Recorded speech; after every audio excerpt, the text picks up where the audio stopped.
this trick again. Okay, Maddie. Yeah. So again, think of a number, a two-digit number, less than 20.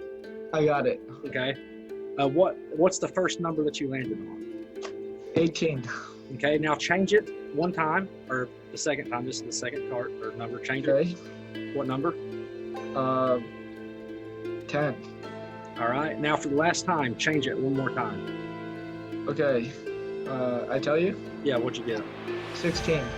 Now.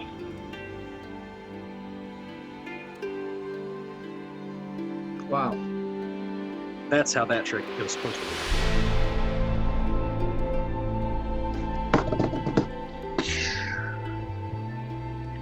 Thank you. Amazing. Thanks, man.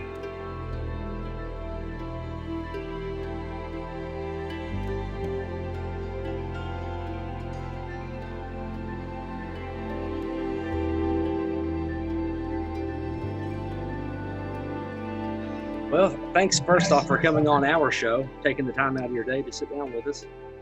I have all day. Seriously. Excellent. Just pop in a fresh box of cards. Don't know if you guys have ever seen these ones. It looks cool, the box, do you think? Yeah. By the way, we are recording, so episode number 3, kicking it off with Mahdi Gilbert. Welcome to the show, brother. Thank you for taking the time to be on. Thank you for having me. So one thing, I really appreciate you coming on. One thing that I kind of noticed when watching videos and kind of doing a little bit of research is Mahdi Gilbert. I've heard some people say Mahdi Gilbert, Mahdi Gilbert. It is Mahdi Gilbert, correct? Yeah, technically. But you know, to be honest, my last name is hardly ever said in my real life. That I honestly, I even say Gilbert myself when I'm introducing myself sometimes.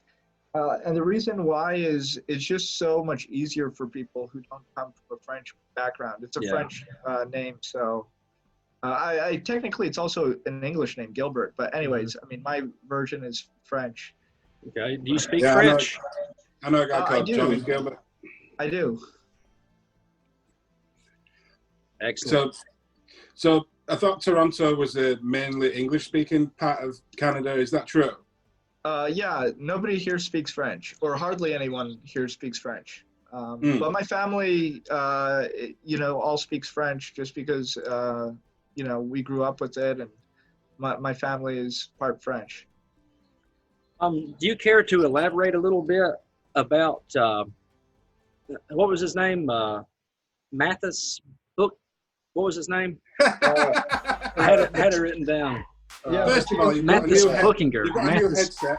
Yeah. You've got a new headset. I don't know if we're gonna talk about what that looks like right now. Yeah. Way to call me out from the start of the show, brother. That's what you're good for.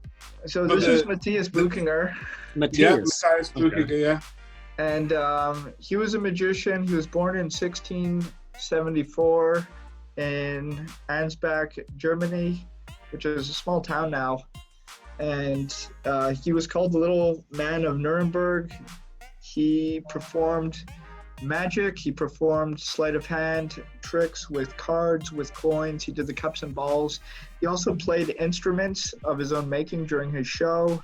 He did calligraphy. He did all sorts of beautiful artwork. He did trick shots, both with rifles, and I believe throwing knives. And he did all sorts of fascinating feats in his show. And he just had this beautiful show where he did all these things that people could do, but he did them better than everybody else. And he was, you know, we know very little about him, but we know that he was very famous during his time.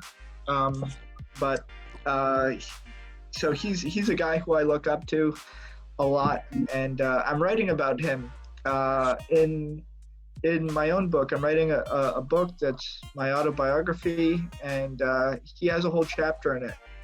So I'm sort of going to be telling his life story with what we know, and also with my own commentary on it. I was looking at some of the Wikipedia about him, and there was like a self-portrait that he did, and it's like it was like swirls of words or somehow. Yeah. So let's see.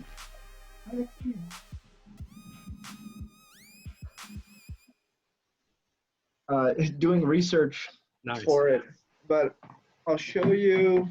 So it was sort I of just like noticed the I you just can noticed see the it on Legend the of inside Zelda. cover. So I don't know if you guys can see this, but Yeah, the word swirls. Yeah. he had he did something called micrography, which is in his artwork he would make drawings, Mm-hmm.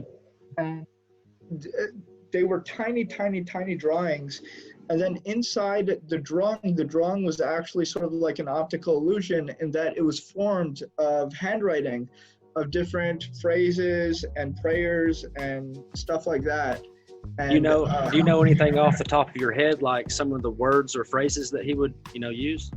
yeah, so he a lot of it was based on the Bible. So he had the Lord's Prayer, he had some of the Psalms, and usually it was stuff from biblical stuff. Mm-hmm. Was he any part of your inspiration to do your own self-portrait? Which self-portrait? I will bring it up here once I edit this video, but it was the one with you with your head turned slightly to the side or whatever. I saw it on your Facebook. Of it was a photograph, or? Yeah, let me see if I can share my screen real fast. Okay, I'm sharing the screen here. Sorry, I thought I had it pulled up and my computer crashed. No worries. Yeah, I did not. No, that was not me who drew that. That was a fan of mine who sent in a drawing. A girl from Russia who does these amazing drawings, and she sent me this over, I think Instagram or something, and then she emailed it to me. Okay. But I know that's crazy. But I do know that That you are an artist, right? Like you actually did design, your own decks and all the. Yeah. So I do artwork, and it's something that I like to do. It's also something that, to be quite honest, takes a lot of focus and energy from me. So I don't like to do it always. Like, I'm very happy when I'm done a project, just because it honestly stresses me out. I sort of get obsessed, and I look at things. I'm like, oh, I don't like this. I like this. It's I think that is true for anybody who designs anything, though. You sort of are always critical of it and looking at it, and you're like, oh, you don't realize how much you like it until some time after. Like when I printed my Hidden Leaves playing cards that you were just showing, at first I had a very hard time looking at them. I didn't like them. But I was like, oh, are these good? Are these not good? Like, there's just so many emotions attached to it. And then it took me a while to relax. I'm like, yeah, this is good. I actually really do love this. Whenever I was checking these out, like when I first met you there in Taipei, that's where I got these from you. Thank you for those. But I noticed that you did like 3 Kickstarter campaigns that were successful to, fund these. Yeah. What I really want to know about is that hat. Because I just now found out about the hat just a few minutes ago. It's a great looking hat. So in 2016, as you know, we had probably one of the most historic presidential elections in modern history. And there was a campaign called Make America Great Again, which was very popular in the US. And I thought that a lot of the things Donald Trump was saying was really funny. And I thought, I want to sort of make like a magic version, make magic great again. So if you see in the updates and stuff in the writing of the campaign, a lot of it is like literally Donald Trump's like words, but then I replace it with words of magic, like we're going to build a great firewall to stop all the piracy in magic and stuff like that. Unfortunately, even though I meant for it to be a humorous thing, it was the political atmosphere in the U.S. is so charged that I realized that I will never do anything to do with politics ever again, because I got a lot of hate from that. So Really? yeah, you know, and it was not fun. And I was like, you know, you try to do something for good, and people, you know, you get a different result than you intended, and you kind of like. Was that from people? Was that from people assuming that you were anti-Trump? No, pro-Trump. No, both for Trump, anti-Trump. You know, it's just so People getting the wrong idea. Well, just so many things in it. You know, like you know, you have as I was doing it, I did a convention in Mexico, so I brought like 50 hats to Mexico, and everybody in the convention wore one of the hats and did like a photo, and it's like there's me smiling and everybody giving a thumbs up, and it's like a parody, right? Like, oh, and I was like, oh, look, all the Mexicans love the Make Magic Great Again campaign. And like people, you know, I meant it as like a comedy thing, but people, you know, I think it just was too, the sensitivity around the political situation was just too much. So people I made the mistake. I bought one of the actual Make America Great Again hats as a joke, and I was out at a casino and driving back, and I forgot that I was wearing that hat, and I stopped at a gas station, and I was in Asheville, North Carolina, and I noticed this girl just like mean mugging me, just like looking so mean at me. I was like, what's going on? And I remembered I had that hat on. I was like, oh shoot. But yeah, I intended it as a joke, you know.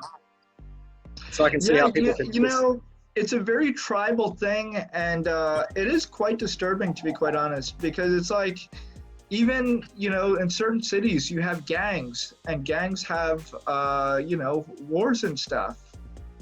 And I love bandanas. You know, I love, you know, those old cowboy movies where everyone has a handkerchief around their neck, and you know, I've been wearing a red handkerchief when I go out because I don't have a mask.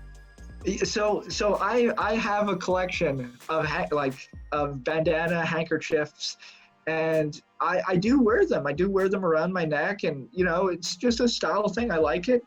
But I'm always very aware, like, oh no, what if I'm going out and somebody thinks like I'm part of a gang or something? I don't think anybody's going to think you're a blood or a Crip, though. Well, I hope not.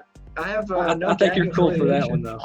But like, you know, you have you do have these things that people are that feel strongly about, and it's one of the things that I learned, and I really am trying to do my best, just being more calm. You know, just a calm personality, because I can be very opinionated at times, and but you know, like I learn at the end of the day, it's better to just be calm, and also from a business standpoint, you know, everything that you're doing, basically, like, who's your audience? And for me, my audience is my clients, and what I want to show my clients the best side of me. I also want to show my clients that I'm not like any other magician or, you know, performer or speaker or whatever they're going to have.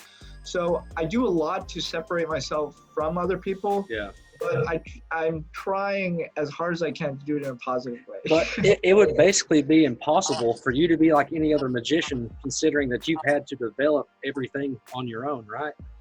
Yeah, but it's very easy. You know, I could be telling the same jokes. I could be, you know, magicians love to dress the same, talk the same, do the same tricks.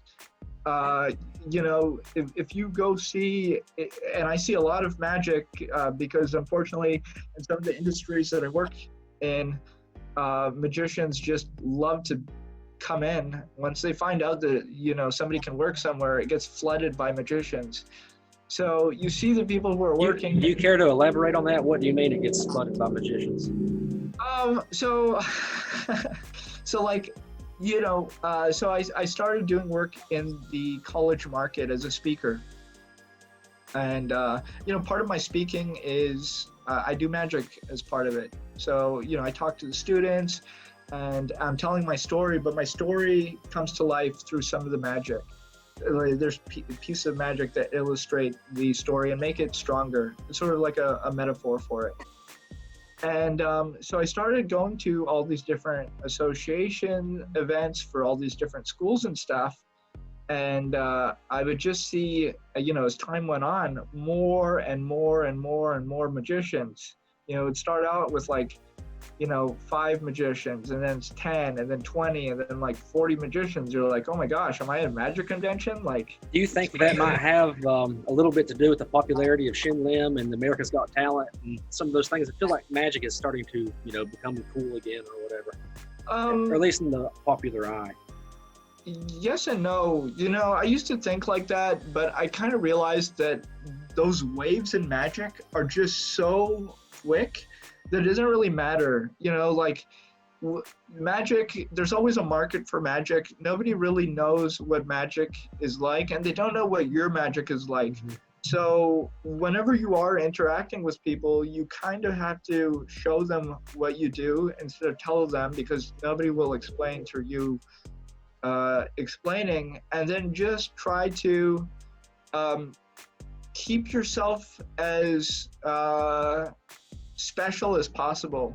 Right before I started this Zoom, one of my friends sent me this link. I won't say what it was, but it had dozens and dozens of magicians, and they were each on camera for 5 seconds, each doing a quick trick. And some of them were doing color changes. Some people were doing quick, torn stored rope. Mind you, 5 seconds, just boom, boom, boom, quick, quick, quick. And some of it was really good. Some of it was horrible. And then, we watched this, and then me and my friend discussed it, and we were saying, well, at the end of, if one of your clients were to come across this, would they want to pay you more, or would they think that you're worth less? And the answer was clear to both of us, and it's it actually brings down their experience, and you are worth less to them, unfortunately. So so for me, it's one of those things where I just want to keep the experience of magic as special as possible and as valuable as possible. Magic's supposed to be a very valuable, powerful thing. I don't want to turn it into, a cheap commodity. The worst thing, and this has happened to me, it's happened to everyone, you're out with a group of magicians and there's a non-magician there, and they ask, oh, can somebody show me a trick? And the first person shows them a trick. They're impressed. Wow, it's unbelievable. Then the next guy is like, oh, hey, let me show you this one. And then he does a trick for them. And then they're like, wow, that's amazing. And then the next guy says, well, if you thought that was good, let me show you this.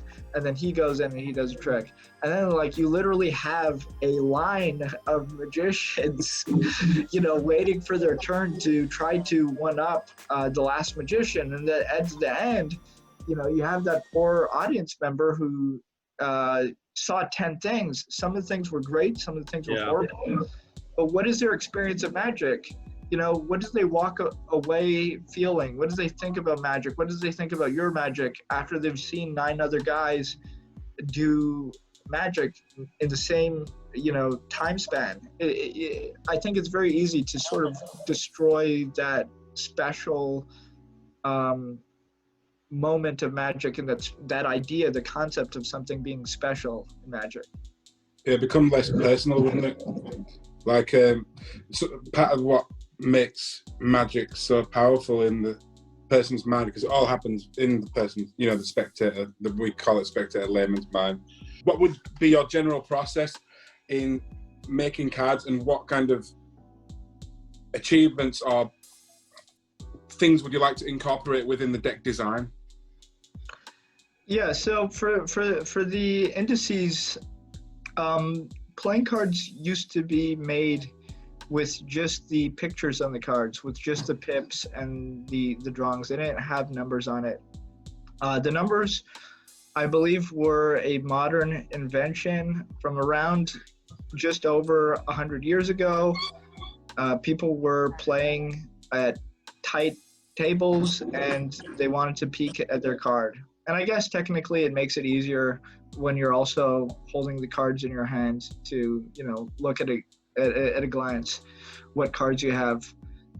So that's how it started. And for me, as a student of magic, I am a big fan of some of the magicians who came before me, and a lot of them were using cards and techniques with those cards that didn't have any indices. So, for example, in Robert Houdin's book, he describes a peak that you do with a deck without any indices. And if we look at it today, we're like, oh, that's a stupid peak, because you have to open the whole deck and get a glimpse of the whole face of the card. But they just had different techniques and they were doing different things. And because of the way that the cards are made, you also can do things that other people can't do. Certain discrepancies become invisible. Let's say there's certain plots that are using a small packet of cards, and secretly during that trick, maybe you have an extra card or you're switching cards, and people might notice, especially in a video where you can rewind and you're like, oh, at the beginning of the video, the guy had 2 9 reds and two red 9s and 2 red 8s. And then at the end of the video, he has 1 red 7, 1 red 8, and 2 red 9s. Like, oh, what happened? Did something switch? And with this, you can do stuff like that where you do have extra things, and that information is harder to filter for an audience, and also for magicians. I use my deck working with certain stacked decks, stacked orders and decks that magicians are generally very familiar with, but they never know what I'm doing when they see me performing, because they know the stack, but they can't see the stack because they can't see the numbers. They don't have enough time to process and be like, oh, the deck's going in a certain order. You know what I mean? Yeah, it's interesting. Did you do anything with the back design that a magician might do? Or no, a lot of people ask me, oh, why aren't they marked? Why aren't they marked?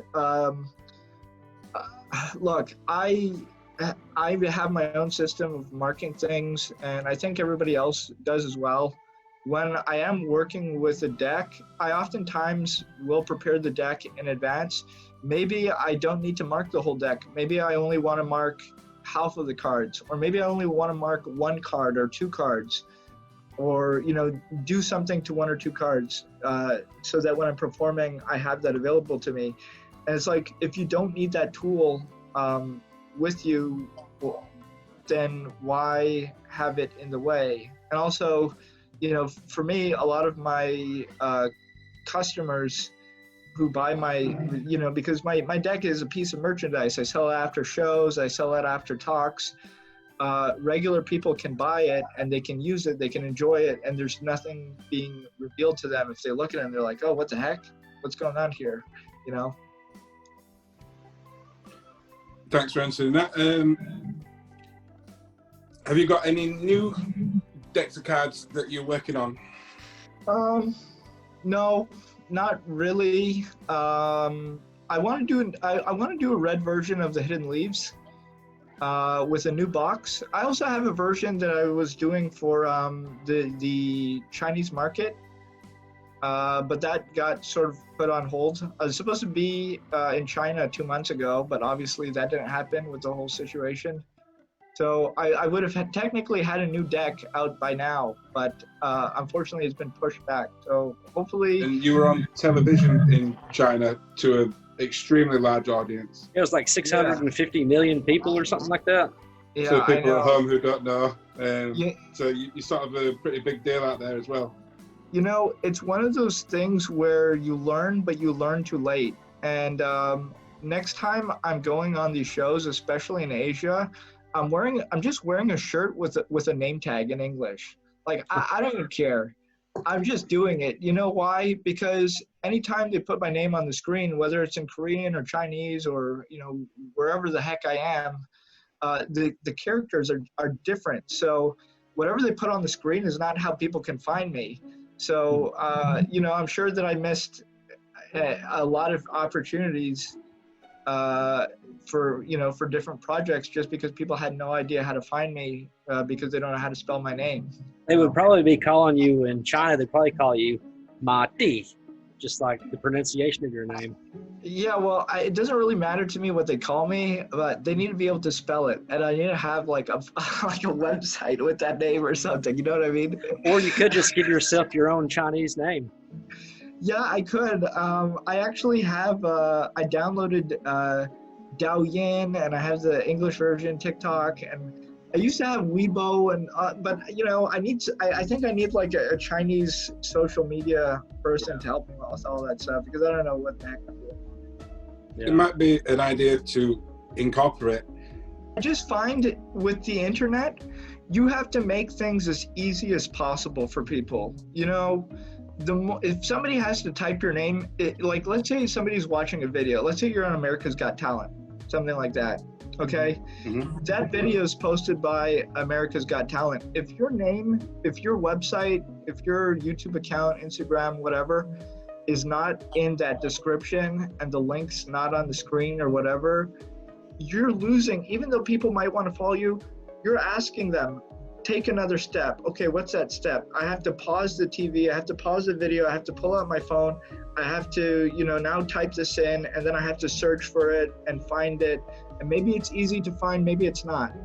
You know, whereas if you have it super simple, super easy, you can, you know, grow a big follower. I think this is what we're learning from all the people who are doing the different internet stuff. They make it very easy to cross promote. I watched a lot of your videos before coming on, before you came on this podcast, and I noticed that your public speaking and your presentation and your patter is very good. Was it always that good? No. Or is it something that you've worked on over time?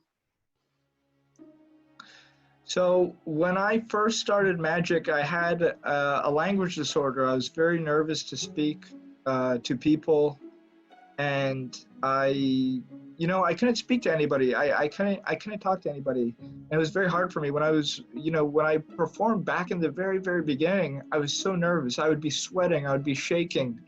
I mean, it was embarrassing. People would think, like, what's wrong with this guy? He's so nervous. He's deathly afraid of performing.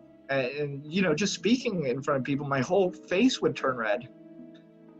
So all that stuff is, just doing stuff over and over again. You just learn how to relax. You learn how to enjoy yourself. And then you work on the presentations. You work on different presentations to you, and then from there you work on the delivery. And every single time, hopefully, you have the awareness to see what's working and what's not working, and you just try to improve it. You really have a way with keeping the people in your audience and part of your performance on edge. Yeah, that's something. Actually, one of my biggest inspirations for that, and it's gonna sound crazy. It's gonna sound totally crazy, but I watched a lot of these documentaries about serial killers, and when they go to court and stuff, some of them are so charismatic, and people laugh at what they say, and like they're hanging on to every word, and it's because there's a tension there.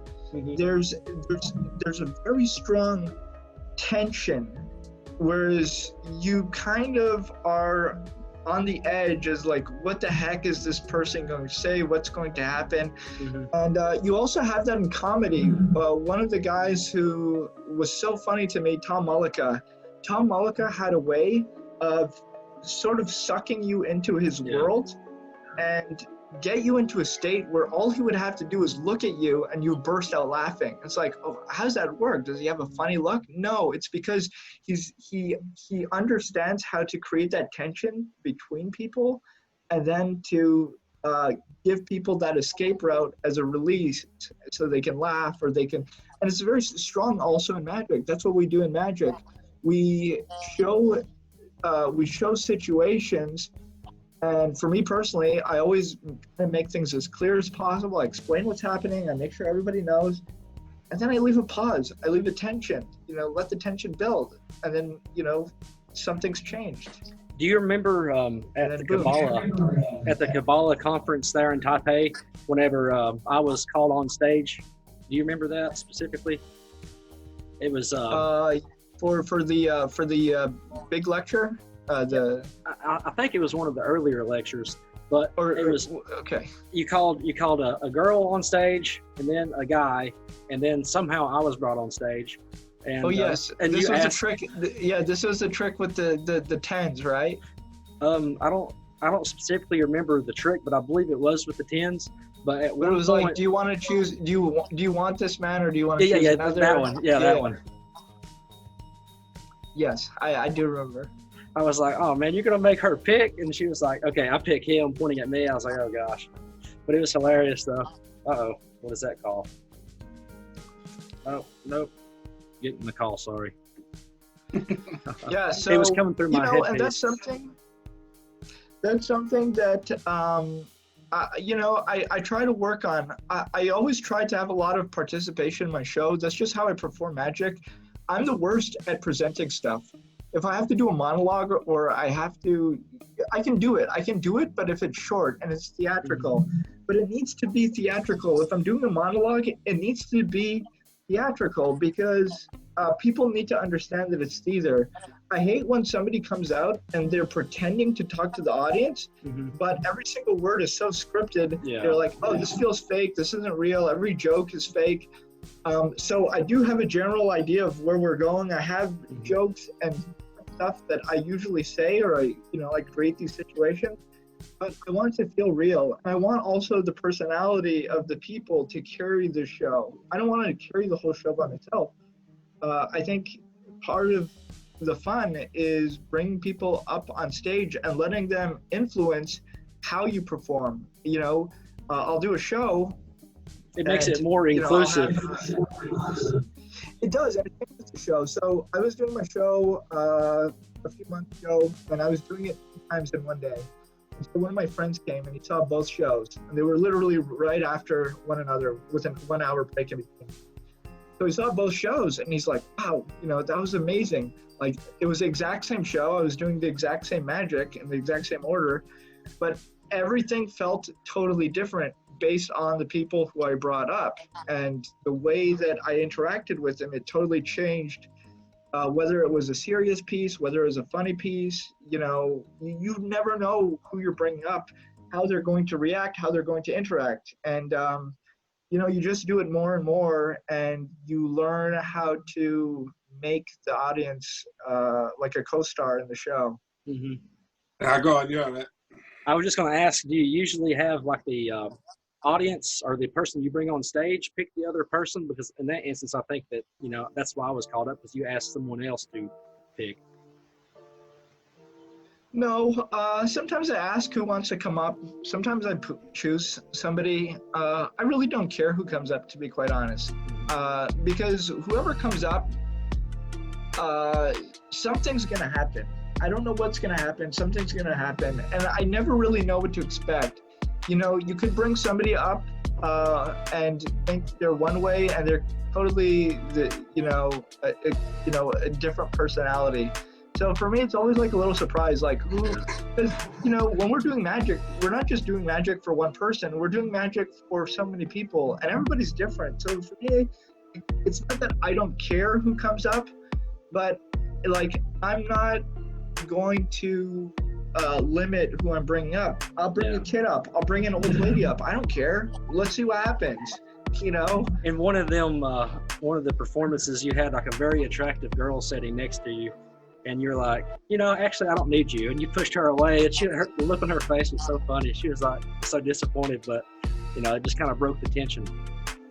Yeah, that was, you kind of like, and that's a thing for me, that like, I don't have a background in theater, so I'm the worst, and I'm getting better, but I'm the worst at bringing people up and getting rid of them, because I'm so focused on the magic sometimes that I'm like, oh, well, wait a second, why is this person up here? I don't need that. Yeah. But I mean,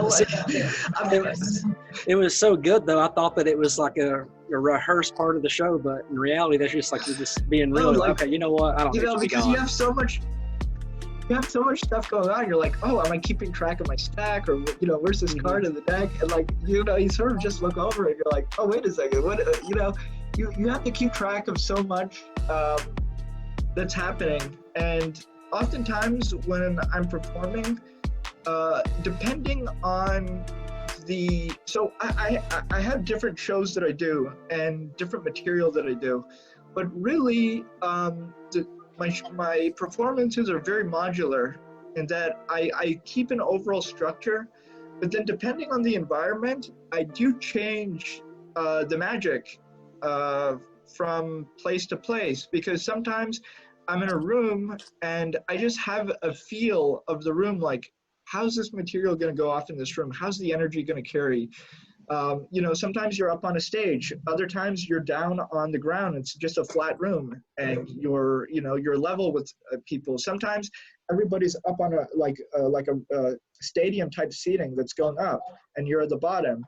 So you're always like, there's always a different dynamic, how wide the stage is, how wide, how separated the audience is.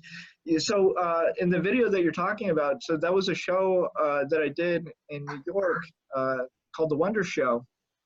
And it's in this really wide room. It's meant for music. It's like a club. People play music and people drink and hang out there. So when they were setting up the room, they were setting up all the tables. And I just asked the person, like, oh, excuse me, I don't mean to bother you, but do you mind if I move some of the tables? And they were like, why do you need to move it? Are you going to be like going down there in your performance? I'm like, no, I'm not. And they're like, what? Well, why do you need to move them? And I'm like, oh, well, I just want the audience to have a better experience. And like, they didn't understand. And I looked totally crazy to them. I swear to you, I must have looked crazy.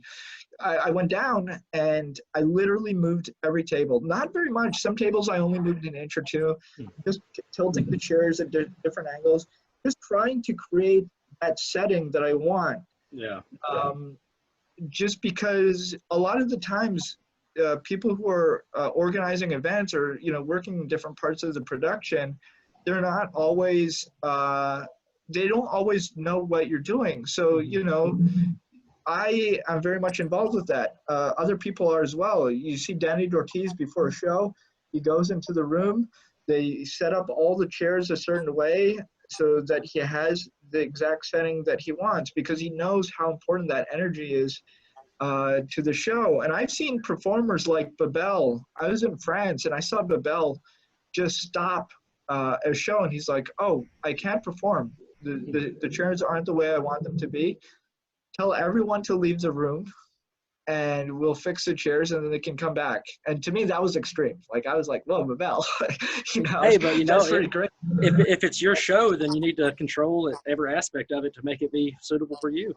Well, you have to think, at the end of the day, the client doesn't really know what you need to be successful, but the client's depending on you to be successful. Mm-hmm. So a lot of the times you're actually fighting the client, or you're fighting the event organizer, not like fighting them, but you have to, you're working with them, but sometimes you're having arguments because they don't understand, and you don't have the time to explain. Yeah. Yeah, you don't have the time to explain, like, I need this room set up. For them, they're like, oh, you're just going to be doing magic. Why do you need the chairs in this way? And why do you need this? They don't understand everything that makes something what it is. Mm-hmm. I wanted to ask you about motivational speaking and how that differs from, how your approach to that differs from magic, and what's similar. In my regular magic show, it's just magic. Some of the stories around the magic, like if you see my Triumph, it's more of a personal story. I talk about how I started out in magic and how I would spend every single night alone in my room, and every single morning when the sun would rise, the cards would be face up and face down because I couldn't do anything with a deck of cards. I'd constantly be dropping them. So I do tell stories like that, which leads into the magic in my regular show. But in the speaking, I'm taking you through my life story and the sort of blueprint that I found that was able to help me overcome all these challenges that I had in my life. And those stories are being illustrated by magic. And also you get to, like, for me, it helps me break the ice as well. At the very beginning, I do magic,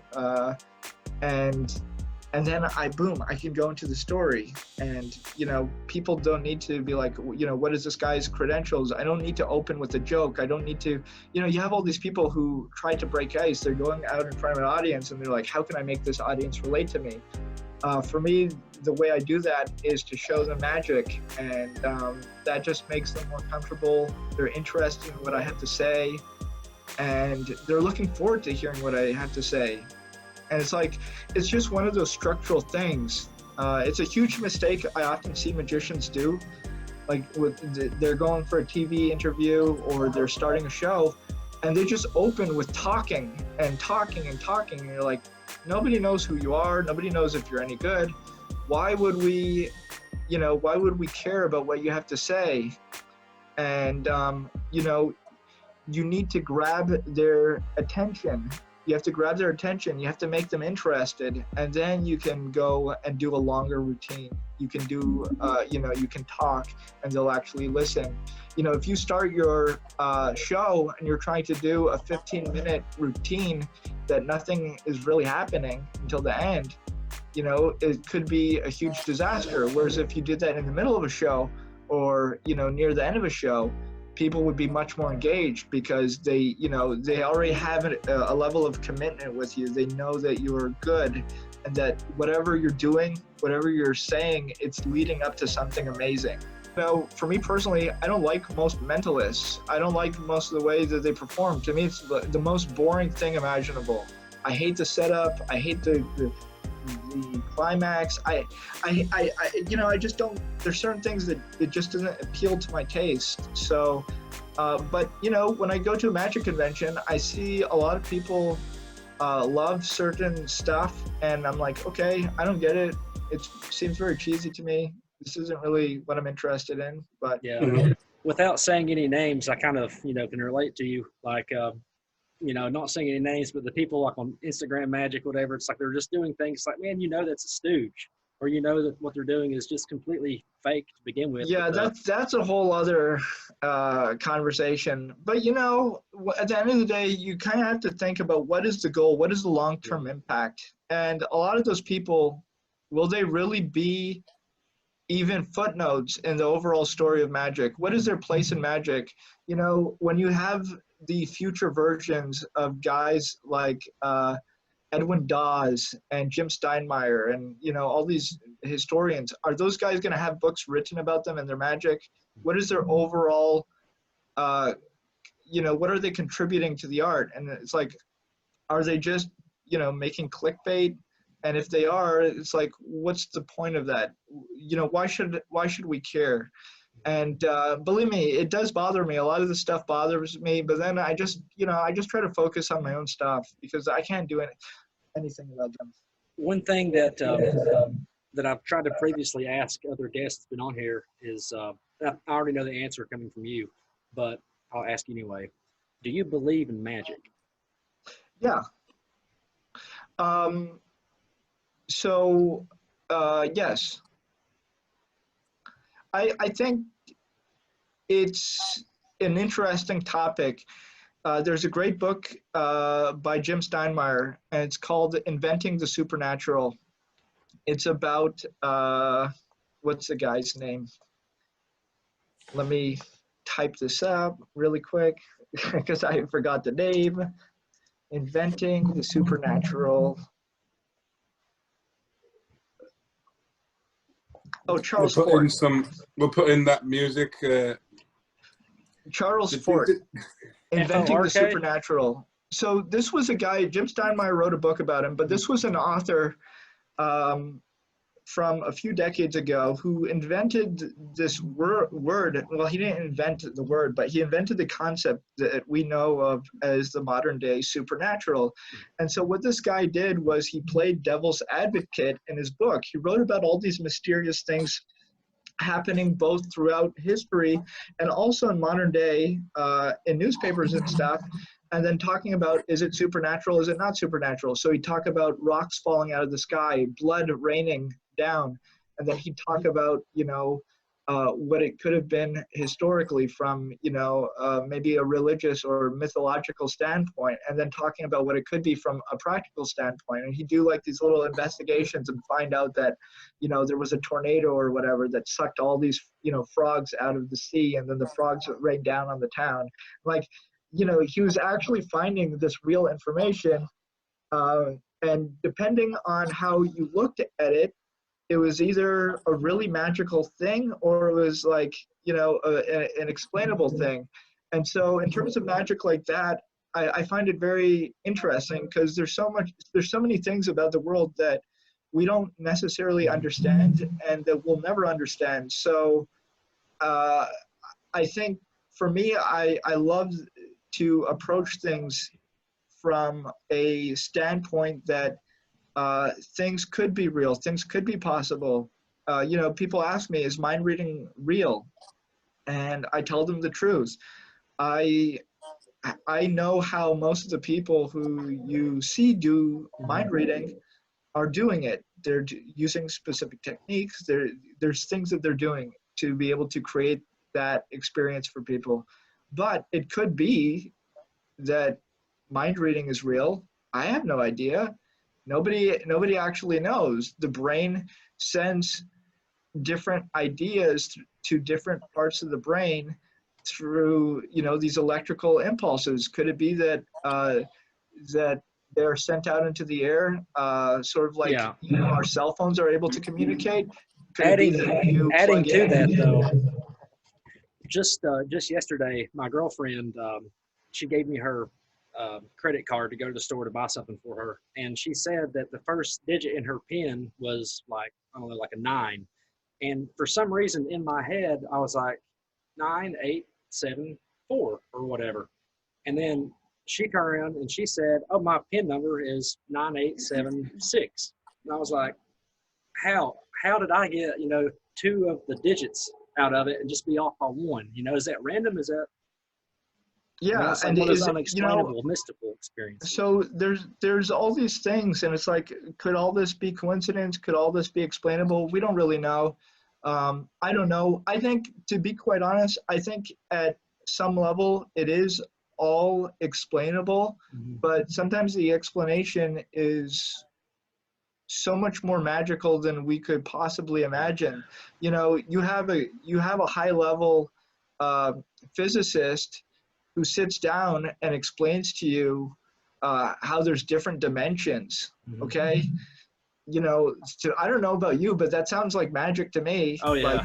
I think one of the best examples of magic is the fact that people come from other people. It's like, dude, if that's not magic, I don't know what is. Well, yeah, so you have all these mysterious things going on in the world, and things that, I believe that probably all of it could be explained, but that doesn't mean that the explanation is not magical in some way. So if the entire universe goes from like the negative infinity to like the smallest subatomic particles to the positive infinity, like, beyond galaxies and the universe and multiverse, is it ever possible to have a complete explanation of anything if you believe that it's negative infinity to the positive infinity? So the more that you uncover, the more that it's just going to be more questions.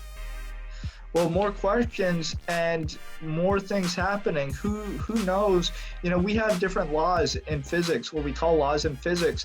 How do we know that as the universe is expanding, how do we know that as it's expanding, that it's not creating new rules and new laws as it goes out? Why, could it be that the rules that we have here are not the same rules that we have at the edge of the universe? I've had some interesting thoughts about that. Specifically, with magic mushrooms. I had this idea. Yeah, I made it. But yeah, so I had this idea one time while I was, tripping pretty hard. We're turning into the Joe Rogan podcast. Hey man, except I don't really smoke weed, even though I live in California and it's legal. But anyway, so the idea I had was like, man, what if there was one thing that happened that could cancel everything in all of, reality, like an implosion of the universe, just because the universe has started. So why couldn't it just all of a sudden cease to exist? Yeah, and there's all these questions. So for me, I keep an open mind. I do believe that there's magic in the world. I think that there's things that I don't understand, and I don't need to understand. Mm-hmm. And it's not out of a willful ignorance. It's that I can try to understand something and still accept that the explanation is magical. It doesn't need to be a completely sterilized, unmagical explanation. It's like if you try to create a map, it's impossible to have a perfect map because the map would have to be exactly the size of whatever area you're trying to define. There's certain things that are so difficult that they are magical just in itself. You have the same feeling. The other day I watched a documentary on the moon landing when the U.S. First went on the moon, and they were showing the reactions from around the world of people, and I was just thinking of that experience. Everyone's at home, everyone's watching the same thing on television, and it's like, oh my gosh, you see that thing in the sky? We're flying a rocket to it. The rocket is the landing capsule, whatever it's called. It's landing on it, and then we are getting out and we're walking on that. Like, we see it, it's possible, and yet for me, that's what magic is. It's about, experiencing things that are just overwhelming. I think magic, in a large part, is just that sensation of being overwhelmed by something. I don't want to define it. I don't want to define it by saying something surprising or something amazing or something, incredible. It's like, I don't know what that something is, but there's just something special, and that's what magic is. Complete amazement, just like a loss of words or a loss of any explanation that I know of. Like, one of the things that I spoke about in my book a little bit was just like, after I started getting into magic, like how often I would encounter other magicians in like incredibly unlikely places, like on the streets of Asheville or Nashville. I guess it's mostly on the streets because that's where you might find a lot of magicians, but it's like, maybe you don't know until you look. Well, yeah, I've been out, a lot going around, but I just thought it was weird, just like the kind of mystical experience behind, just encountering a magician. Because how often does the average person really encounter a magician? And then once I started studying magic, it's like, well, bam, here's one, bam, here's another one. It's like almost every time I'd go out, I'd run into a magician. And you went to Blackpool Magic Convention, it's like, oh, well, this is the end now. Oh, yeah, it's like, there's no going back. Everybody's a magician now. Yeah, pretty much. So, Mahdi, you went on Penn and Teller. We can cut this out if you don't want to answer. But I was wondering if you were planning on going back on there. Yeah, I would like to go back on there. It's kind of a pressure now that, since you fooled them, you have to go and fool them again. And I don't like that, to be quite honest. Because the first time, matters whether you fool them or not. It's more about entertaining. Well, for me, it is. Piff the Magic Dragon. For me, it is. For me, it is about entertaining people. Yeah. And that's why I went on the show to begin with, to just perform good magic on the show. But I think within the community, not for regular people, because like, first of all, you have great video. It's you, it's Penn and Teller. Allison Hannikin's okay as well. But the show, you have great footage, and So yeah, I do plan on going back. I want to do something totally different. I want to do something without cards. I don't know what I want to do yet, but I want to do. I have a lot of my show that's not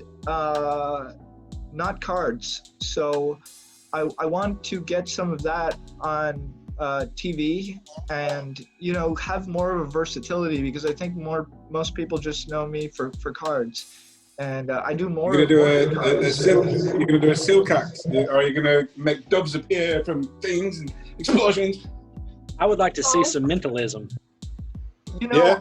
I was thinking of doing maybe a drawing duplication. Maybe I was going to do a coin trick. I'm not too sure. I have a few things that I could do. You know what? Actually, right before this, I just got an email from the producers of Penn and Teller, because they are they're doing a new season. They constantly get renewed. It's like the most renewed TV show on earth. And they're like, oh, well, we want to do some filming. Maybe we'll do it in September or whatever. If you have anybody you'd like to recommend, or you want to come back on, just send us a video of what you want to do. And they send me it every single year. And you've got open invite. Yeah, I really do want to do it again. So definitely recommend me. And not just I'm not just. Well, I'm not in charge. I wish I was in charge of the show. There's certain acts that would not. Dan, you just have to believe, man.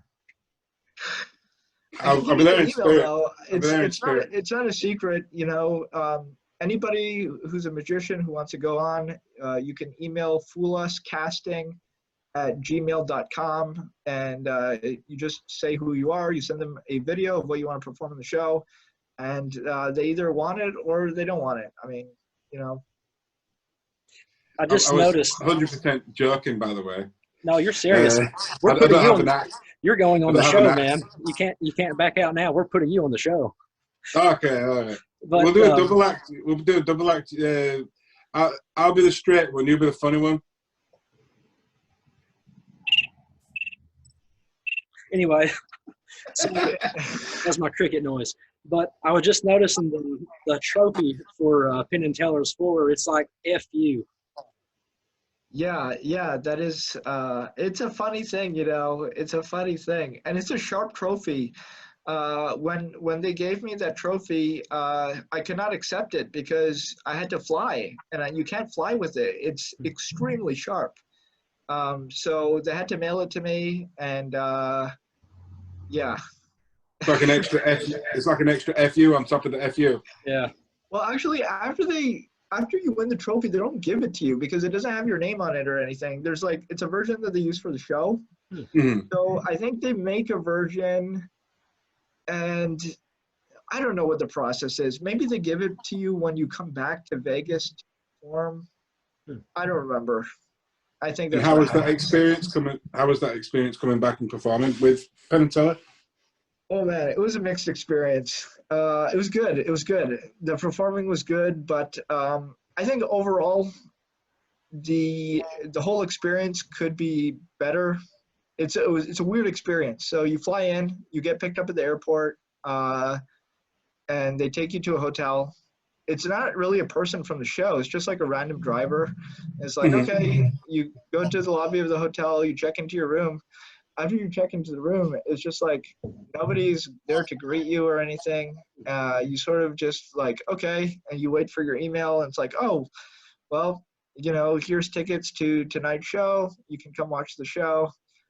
And so I did, obviously. I watched the show because I'd never seen the Penn and Teller show live. So I watched the show, and then the next night, the next day, you go and you prepare backstage. You hang out with Penn and Teller, and then you perform on the show. So it's a weird experience because, and also in terms of organization, when I was in Vegas, look, I didn't know Penn and Teller. I went on their TV show. I fooled them. They didn't even know that I came back to town. They're like. They only found out when I'm backstage, and they're like, oh, this is the fooler that's going to perform with you tonight. Because it's all they have a whole team. It's not just Penn and Teller running the whole show. Yeah. They have a stage manager, they have so many things going on in the background. So they were like, oh my God, Mahdi's here. So they were really excited, and they wished that somebody had told them. But it was really cool because then I got to hang out with them and eat and spend time with them, and that was a lot of fun. But overall, it's kind of it's a production. When you're working on a production, you realize that you're just a piece. Yeah. And, you're a piece out of many pieces. You're like, you're not treated like a celebrity. You're not treated like anything special. You're just, somebody, just treated as a person. Yeah, there's no red carpet. You're like, okay, you go there. There's so many people working, and you're just, part of what they're doing. And even Penn and Teller, they're technically stars of the show, but they have a machine around them. Very little of the Penn and Teller show is Penn and Teller, just like very little of the David Copperfield show is David Copperfield. You might see David Copperfield on stage walking around talking and stuff, but there's tons of people wheeling stuff in, wheeling stuff off, doing the lights, this, that. David Copperfield has a very small part in his own show. At the end of the day, it takes a lot of people to make the machine, function. Yeah, exactly. Have you ever thought about trying to do your own show? I would. It's tough. Financially, it's very tough. I would need the right producer who sort of just lets me do what I want to do and works with me. I'm interested in collaborating with people, but I'm also very independent. So I want to do stuff a certain way. I feel like certain performers who get different deals, they're not really magicians. They're sort of just told like, okay, more like a host or something. Yeah, there's certain magicians, even with TV shows, without naming any names. No names. Well, you can tell. There's a magic consultant. There's a bunch of people who design the magic for the show. The magician learns all the magic in about 2 to 3 weeks before they start filming during that pre-production phase. And then they rent the sets and the magician performs. They film everything and then they put it into a show. And it's like, I'm not really a fan of that style. I want to develop my own magic. I want to be able to present it in my own way. And, that's how guys who I look up to do it. You have a guy like David Blaine. That's how he does his shows. Darren Brown is also, very involved in the creation of the magic and what's ending up on screen. But then David Blaine even said that you were a source of his inspiration, though. Yeah, I met David. David was, one of my biggest inspirations in magic when I was first getting into it. And I got to meet him many years ago, and I've stayed in touch with him and got to, spend time with him. It's just like one of those surreal things where you look up to this person and you see them on a screen, and then you're part of like a collaborative effort. I actually am credited in one of the David Blaine shows. Oh, really? Yeah. Just because. Is that as a consultant or? No, not a consultant. Just giving my feedback. Sometimes.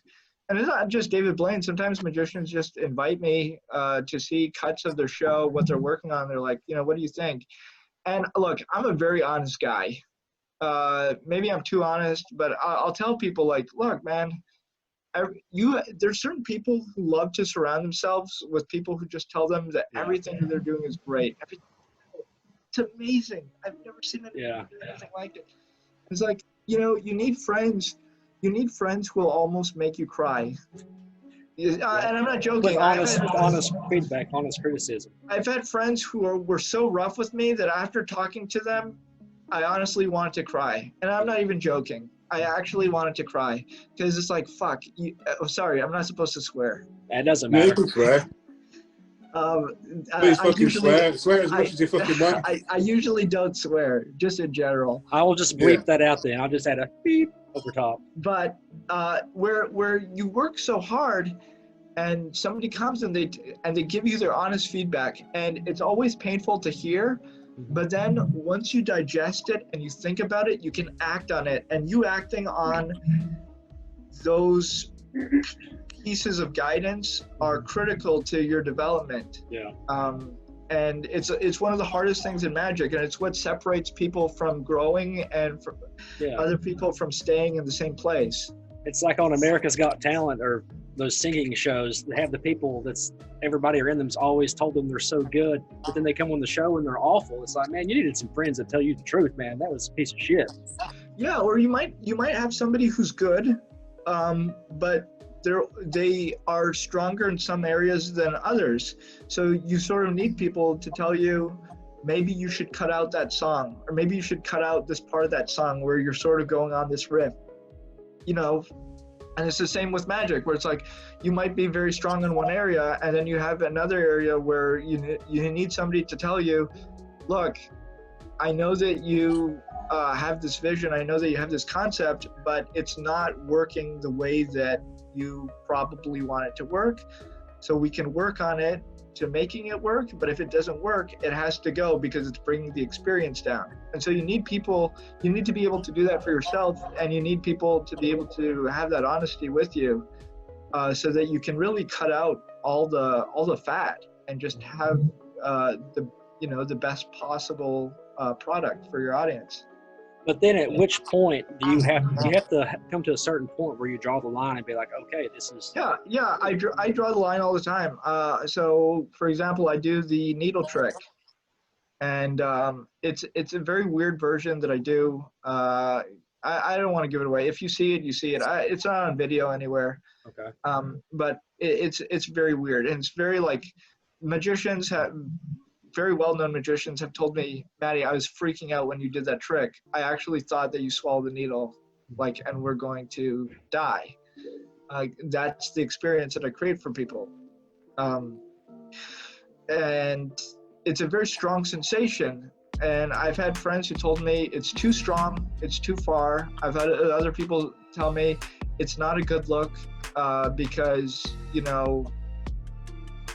it doesn't look like it's part of a show. It looks like it's, it looks like you're actually swallowing this, and you might have to go to the hospital. I mean, I would love to see it. So, do you have a needle by chance? I do, but I'm not gonna do it here because, when you see it in the show, I really work on making that experience feel a certain way. So, and it just told us it doesn't swallow the needle. No, I didn't say that I didn't swallow it. I said people think that, but that's really with the subtext. If you're not swallowing the needle, so now we know you don't swallow the needle, Maddie. I never said that. I'm only messing with you. But so when I was working on it, I've had friends who told me, it doesn't fit with your character, you're putting stuff in your mouth and then it's coming out of your mouth at the end. It's disgusting. You have the spit coming out, you're pulling the needle and thread out of your mouth. There's spit attached to it. There's it's a type of magic. It's a type of performance. And but if you look at Penn and Teller, that was one of Teller's really big tricks, and look where they are today. No, of course. But there's certain people who you would not. You have certain characters like Steve Cohen, who's a very he's very well dressed. He's performing in front of a formal audience. You don't really expect him to be doing a circus type thing where so there's different factors like that, but at the end of the day, you sort of have to trust yourself and trust your vision, but also accept that feedback. Because then also, it's okay to listen to people and not accept their feedback. You can listen and you can consider it, but it doesn't mean you have to listen to everybody around you. You just always, I guess, trust yourself and what you want to do. Yeah, look, it's like if you go clothes shopping with a friend or something, they're like, oh man, you look horrible in this. This is not a good look for you. And maybe they're right. And maybe, you take their advice and you see great results because you find a style that more accurately reflects your personality. And, So it's just one of those things where you have to keep an open mind and you have to be willing to listen to people, but that doesn't mean you follow everything they say. Speaking of clothes, I'm loving The Legend of Zelda. Yeah. Do you play many games? You know, I used to. I still do. I don't have as much time, which is hard because sometimes I'm traveling. But I bought myself a little Nintendo 3DS to bring on the road, which is kind of fun. Because You got Zelda on that? I do. I beat it. But I want to. What am I playing right now? I'm playing Paper Mario. Yeah, great game. Great, I love that game. But yeah, It's like an RPG. Yeah. So I am a fan of video games. I love video games. You know, I grew up with them, and they have very much influenced some of what I do in some ways. You know, even how I think about Magic sometimes. You know, video games are very much about progression, and Magic is about progression in terms of what you're doing in a performance. You know, things are becoming more difficult, and in video games, you know, there's sort of a blueprint there on how to level up successfully, how to make phases more difficult, more impossible, and so I love to play video games, and you know, they get more and more amazing every year. I think for me, a lot of what people remember is my physicality, how I look physically, like in terms of my whole body. So I want to incorporate that. I just don't know how to do that. I have to think about it. What is what you mentioned it, but I didn't really get to catch it because I was trying to figure out how to work the screen share. So what is the purpose that you're wanting this new logo for? I don't know. I have no idea, to be honest. I just, you know, I'm always, you know, I don't know. I'm just thinking out loud. Cool. Well, that's why I didn't comment on it, because I was like, well, I mean, I'll try to come up with something, but I don't really know what you're looking for. I don't know what I'm looking for either, to be honest. I was thinking about, you know, a monogram, maybe MG, maybe like I don't know yet, to be honest. I really don't know, because you have companies that have such great simple logos. It's like just, you know, it's a letter, like you know, in Volkswagen or with a Honda, or, you know, a lot of these car companies, you have this little thing. Or for some of these tech companies where it's just a letter, or, you know, Apple, or, you know, Microsoft with their little windows and all that stuff. So you mean probably more like maybe like the MG, or maybe then like a little icon type logo? Yeah. Like Google's thing is the little green, yellow, red. Yeah, I don't know. I don't know right now what I want. I have to really just let ideas come, and you know. Sweet. How about a bunch of cards, ribbon spread with you moving them with your arm? No, well, I'm trying to get this logo away from Magic. Oh, right. You know, it's just an image that popped into my mind then. Yeah. Well, I'm trying to think of. I was trying to relate what I took from watching you perform, and I know you wanted to do it with the motivational speaking, but you said you do incorporate moments of magic in there. I was trying to make a screenshot in my mind. Oh, are you about to do a magic trick? What? Are you about to do a magic trick? No. Because I thought this was going to be a setup. Sorry. Oh, it sounds like patter, does it? It's like, just think of the logo in your mind. So can I try a trick on you? So far this has hit twice, Maddie. But okay. So if this doesn't work, we'll see. You know, I might cut it if it doesn't work. But anyway, so think of a number, a 2-digit number, less than 20. Okay. Anyone, or? Yeah. Think of any 2-digit number less than 20. Okay. All right. So do you have that number? Yeah. What number did you land on? What do you mean land on? I just tell you the number? Yeah, what number are you thinking? 14. See, I thought you were going to pick 14 because right here I wrote, can you see that? Wow. Why does it say the third number? Well, because you hit 14 the first time. So it didn't work the way you wanted it to? It didn't work the way I wanted it to, but it still worked. No, it didn't. Shut up.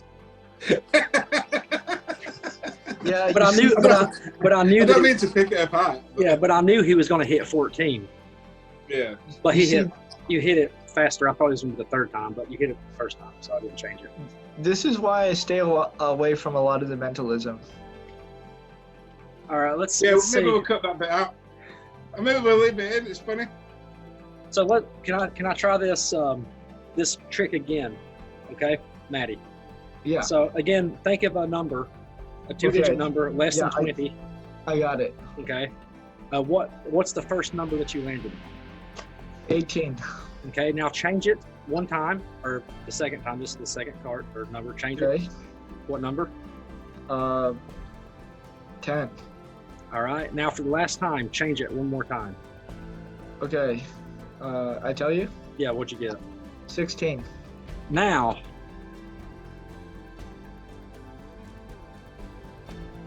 Wow.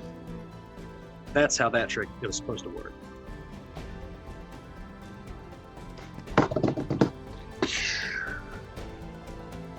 Thank you. Amazing. Thanks, man. All right, guys. Let's end with one last question, and then we'll end on a high note. All right.